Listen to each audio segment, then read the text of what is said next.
Assalamualaikum warahmatullahi wabarakatuh.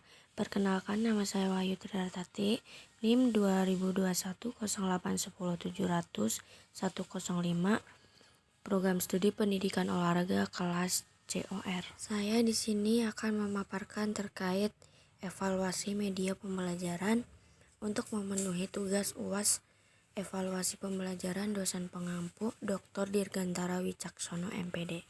Nah, berikut adalah topik yang akan saya bahas mengenai evaluasi media pembelajaran. Yang pertama itu adalah hakikat evaluasi pembelajaran, kedua itu tujuan evaluasi pembelajaran, ketiga fungsi evaluasi pembelajaran, keempat kisi-kisi, dan kelima itu butir soal.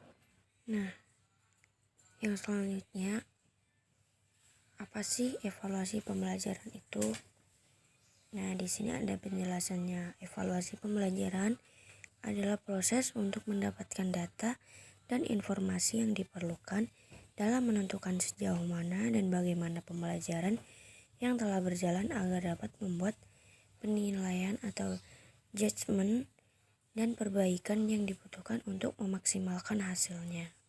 Pembahasan selanjutnya adalah mengenai tujuan evaluasi pembelajaran. Berikut adalah tujuan dari evaluasi pembelajaran. Yang pertama itu mendeskripsikan kecakapan belajar.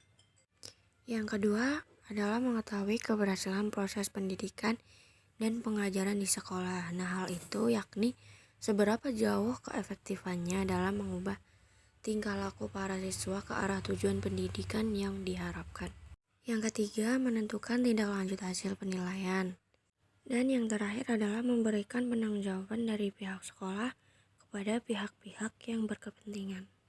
Yang selanjutnya adalah fungsi evaluasi pembelajaran. Pentingnya evaluasi dalam pembelajaran dapat dilihat dari fungsi atau kegunaan yang dimiliki. Berikut adalah beberapa fungsi evaluasi pembelajaran. Yang pertama itu adalah fungsi formatif. Fungsi ini untuk memberikan umpan balik kepada guru sebagai dasar untuk memperbaiki proses pembelajaran dan mengadakan program remedial jika diperlukan bagi peserta didik. Yang kedua adalah fungsi somatif. Fungsi ini yaitu menentukan nilai kemajuan atau hasil belajar peserta didik dalam mata pelajaran tertentu. Yang ketiga adalah fungsi diagnosis. Fungsi ini yakni untuk memahami latar belakang meliputi latar psikologis, fisik, dan lingkungan peserta didik yang mengalami kesulitan belajar. Yang terakhir adalah fungsi penempatan. Fungsi ini yaitu menempatkan peserta didik dalam situasi pembelajaran yang tepat, misalnya dalam menentukan program spesialisasi sesuai dengan tingkat kemampuan peserta didik. Yang selanjutnya adalah kisi-kisi soal. Kisi-kisi soal adalah suatu format atau matriks yang memuat kriteria tentang soal-soal yang hendak disusun. Format ini juga bisa diartikan sebagai test blueprint atau table of specification yang membuat deskripsi kompetensi dan materi untuk diujikan. Nah, berikut ini adalah contoh kisi-kisi soal pendidikan jasmani kelas 7 SMP.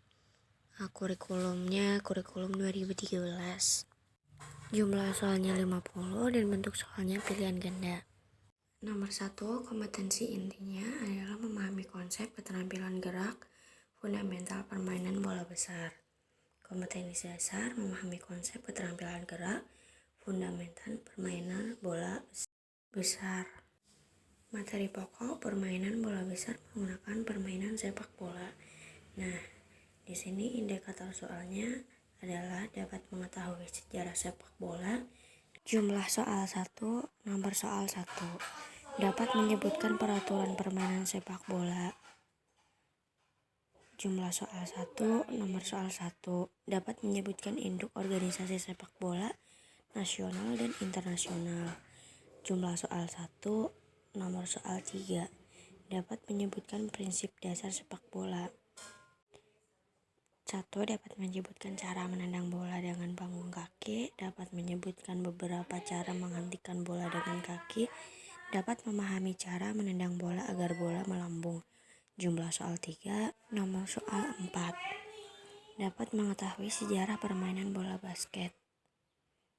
Nomor soal 6, Kira-kira seperti itu contoh kisi-kisi soal pendidikan jasmani dan olahraga. Pokok bahasan yang terakhir yaitu butir soal, kaidah penulisan soal. Yang pertama, soal harus sesuai dengan indikator. Yang kedua, pokok soal harus dirumuskan secara jelas dan tegas. Yang ketiga, pokok soal jangan memberi petunjuk ke arah jawaban yang benar.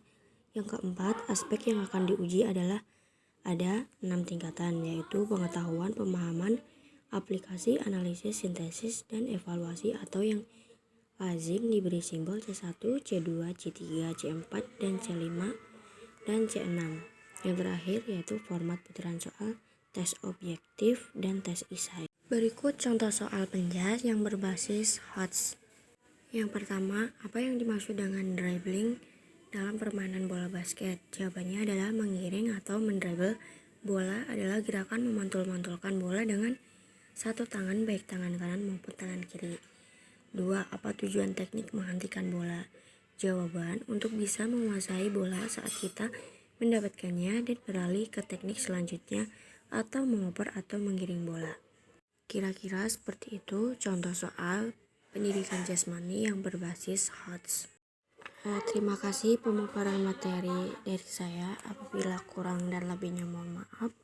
Wassalamualaikum warahmatullahi wabarakatuh.